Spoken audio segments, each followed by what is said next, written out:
All right, it's halftime. I'm not going to wait till the end of the game because, well, there kind of wasn't a game this afternoon in Boston, right? Warriors come in there, probably not supposed to win anyway. End of a road trip, best team in the league at home, a little bit undermanned, but you never know. Hang around and maybe something will happen at the end. Maybe Steph will work his magic. But yeah, this thing, what does Boston have here at the half? Like 80, 84, 70, 79, 80? Crazy. But I think we all saw it, and this is the subject. They opened up the game with Draymond on Jaylen Brown. Very first possession, he dares him to take a top of the key three, right? And he's like, rhythm. He's like, oh, word, I'm wide open. Let me 1-2 step, pow, knock it down. It's like, okay.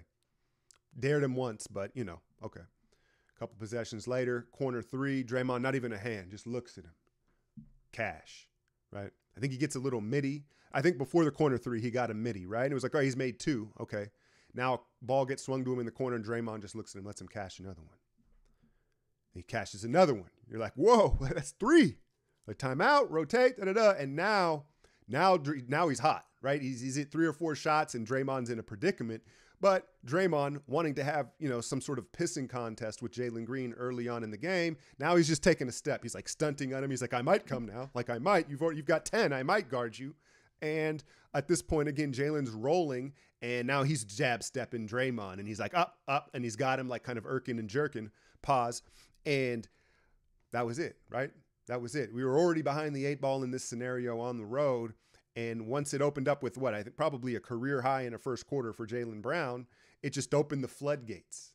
And it was a haymaker that this Warriors team in these circumstances couldn't recover from.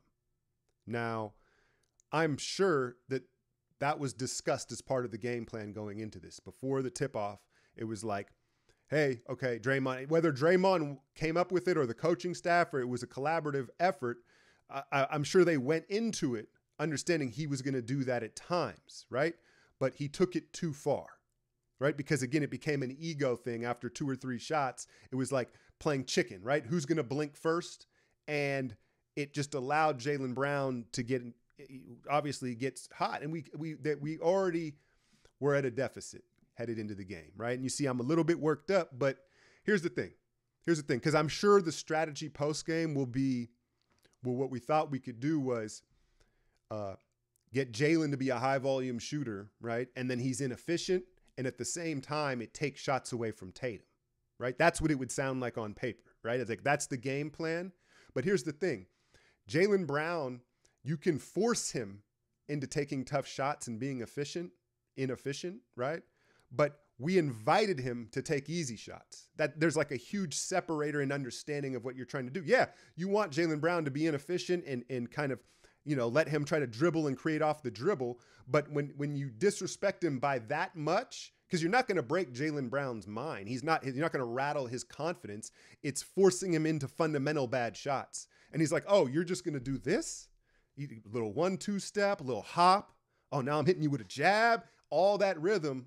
It was a flawed game plan that Draymond took too far because of ego, right? So it's not all on him initially, but then it becomes that. And again, they probably weren't going to win this game anyway, but I think Sunday, right, we're all home. We have this game circled, prime time, and I think we all wanted at least 2 hours of drama and intrigue and competition, and we didn't get any of that, right? So second half, I'm going to go watch the second half.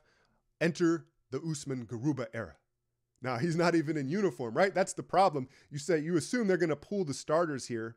I don't even know if they're going to play the second half. The problem is you look down the bench, we old all over the place. Like Pods is out, right? So you're going to see Quinones. You're going to see Pikachu, Jerome Robinson, Garuba, again, not in uni. Who else we got? We'll see some Trace. And I guess Kuminga and Mood got to get out there and ride. So at least in this second half, you're not playing the scoreboard. You're trying to execute, and you're giving the young guys opportunity to play together, and they'll play. They're playing for money, right? It's not just about wins. These young guys are playing for opportunity and staying in the league. So let's just let them operate and execute regardless of the score and keep it moving. Hit that like, share, and subscribe. I'm out, y'all.